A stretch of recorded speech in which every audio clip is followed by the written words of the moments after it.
Hello, everybody. Welcome to the very first edition of the Rise of the Empire wrap up. I am very, very happy that you guys are watching this, and we are joined by Admiral Tater himself. Garrett, how you doing today? Pretty good. What's up? I think we're both suffering from some allergies, but we're Yeah, here yeah. and Weather's excited. weather's been really messing with us. And I'd like to think that that's responsible for the Empire's performance in this to this point, but we'll get there. Yeah, that and some dice. Yeah, yeah. So as most people are aware, we are taking a different look at the Outer Rim campaign. This time we're kind of setting it in a time period and playing in the Outer Rim during the Rise of the Empire period. So for myself and Nick and Joel, we are representing the Empire. And then Garrett, Ruben, and Jeff representing Yes, the remnants of the Separatists. that's correct. Yes. So you Uh, guys had initiative in the first round of this campaign, and you were on the offensive, correct? uh, I want to say at the I know you beginning were because in I round was, one. In round yeah, in one, yeah. round I was thinking one. about last week. No, no, So no. we've done two rounds. So round one, yeah, we're the wardens or whatever. I think is the specific term for it. So we start off with like declaring the first attack, and in a 3v3, that means we get two attacks, and in this case, the Empire got one attack.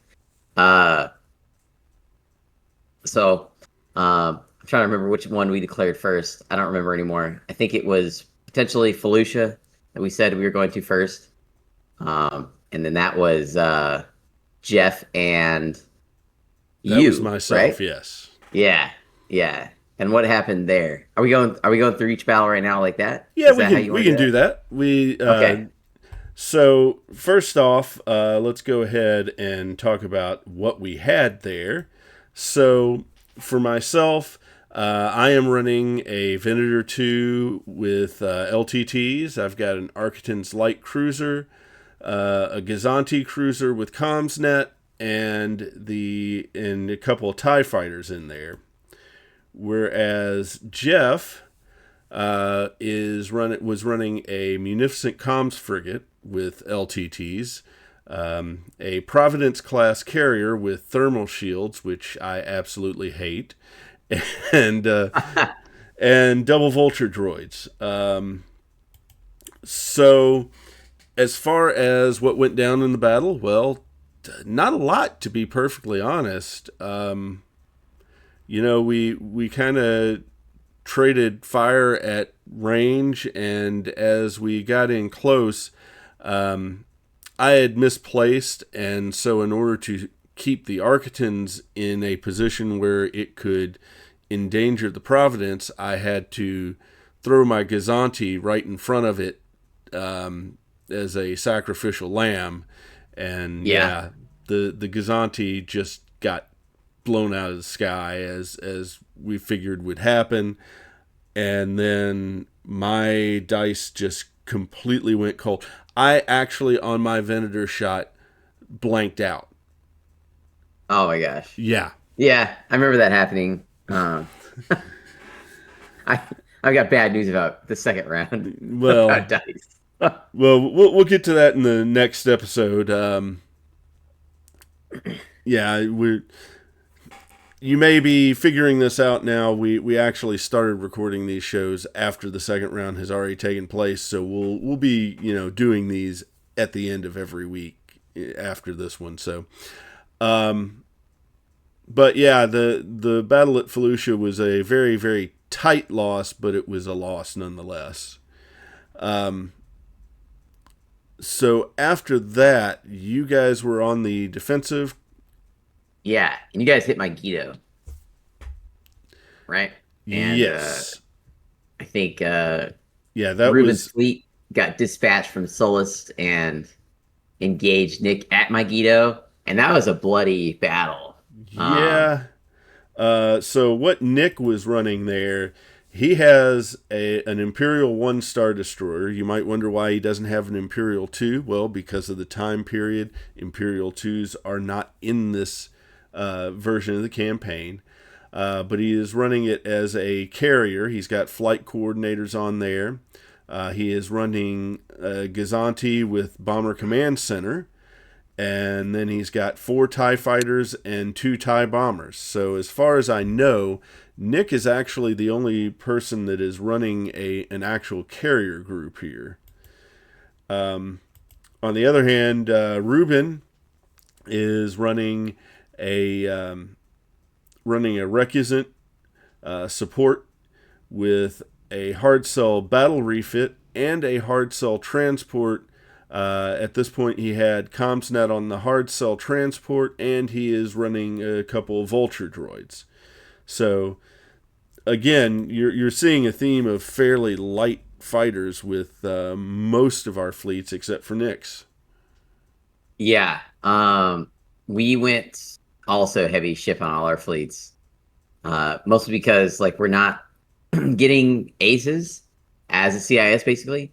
So we're just like pouring resources into the ship functions. Yeah. But you guys won at Megiddo and defeated the Recusant. Yeah, I think it was a very, very close thing, and you can actually see that fight on YouTube. Yeah. Um, so that's pretty big for you guys because Megiddo's in a really good position on the map. And you guys also have the base at Ornamentel. So, and Megiddo's another resource planet. And diplomats.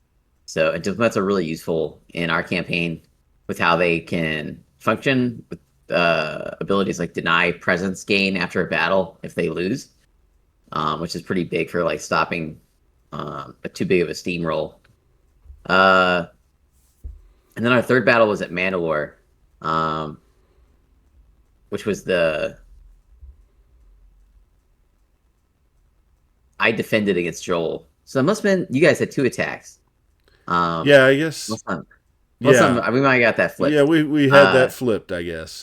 Because I was at our base at Rhodia and I had to take a low fuel card to get to Mandalore. And low fuel is the one where Joel had to pick between I either start at speed 1 on all my ships or I have to start at the edge of the back of the board.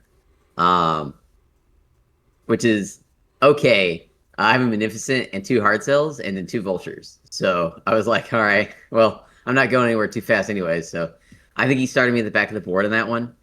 And then we played, trying to remember, Volatile Deposits, I think. And so that was a battle that he went speed 0 with his Gazanti. I had his asteroid, and then I had 2 asteroids because I was second player. Mm-hmm. And so I went speed 0 with one of my hard cells. And then we just duked it out with his like 2 Architans and a Gladiator. And I was up on points for a long time with the 2 asteroids. And he first lost the Gladiator, and then his Architans then rammed into my Munificent, and so after exchanging red dice, his Architans and my Munificent blew up in that ram. So then it was just my 2 hard cells, and then he had 1 Architans left. But he managed to get the Architans in a position to where he was able to farm double off both my asteroids for 2 rounds, tying my 9-9 victory tokens, which is really good. But because I only lost Munificent and he lost both his 2 big ships, unfortunately, I got the win at Mandalore. It was close. Because like one of my heart souls was at 0, so I didn't spend defense tokens. So it was getting real nerve wracking there. But he had landed on a debris field in front of my hard cell, and so that obstructed a lot of his own shots, and really saved me a lot of potential like red doubles, right? And I guess we should talk about what fleets you were running there, because your fleet is built around a Munificent Star Frigate with LTTs, correct? Yeah, it's at that battle I had LTTs on the Mooney. I had a naked battle refit hard cell and a battle refit with dual turbo laser turrets. The one that you add a Right. dice, the deleted dice, add red dice. And then you've got a Um, couple vulture droids in there, right? two vultures, yeah. Okay. Um, And then Joel is running, like we said, a Gladiator. Had nothing on it. One Architans with nothing on it. Another Architans command cruiser with projection experts. And then a Gazanti with parts resupply. So he is running no squads. no squads, but also he's Four master ships. engineer, and I used to say Yeah. I'm master gunner. I'm master gunner. Um, so I think one of the things that we came to the conclusion there was offensive power can be pretty good compared to defensive power. It's hard to overcome. Uh, so the battle proceeded as it was. I ended up gaining presence on Mandalore, and I'm not sure where Joel retreated to, but he had retreat, and so did I And think so did Ruben, we. and you retreated as well. And Ruben Yes. retreated to Dantooine. I like saying where we retreated to now that we know what Yeah, happens after, because it's supposed to be a secret. I know this. I know this sounds silly, but I don't know where I retreated to be perfectly honest.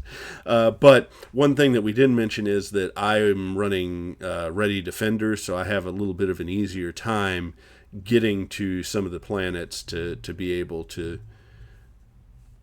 protect them or not Yes, that's a good protect them, idea. as the case may be. Because you'll see that I'm stacking condition cards here probably as the campaign proceeds. Uh, But yeah, after but the first round, the Separatists are in a pretty decent position, I think. yeah, so we had presence of Felucia and Mandalore, and we got the ally token for Mandalore, super useful. Yeah, I think we gave that to Jeff, and then we got another resources token from Felucia, which are always useful to have because you need the couple to build a base, and then all right. uh, you guys had Mikito, and I don't know what I think you guys took. I would assume you guys took resources, but I'm not really sure. You might have took diplomats. Um, We will have to wait okay. and see. Yeah, So that pretty much sums up the action from week one. I want to thank you for joining me, and we will have another of these episodes on week two, and then we should have them recorded normally. So thank you guys for watching, and have a great day.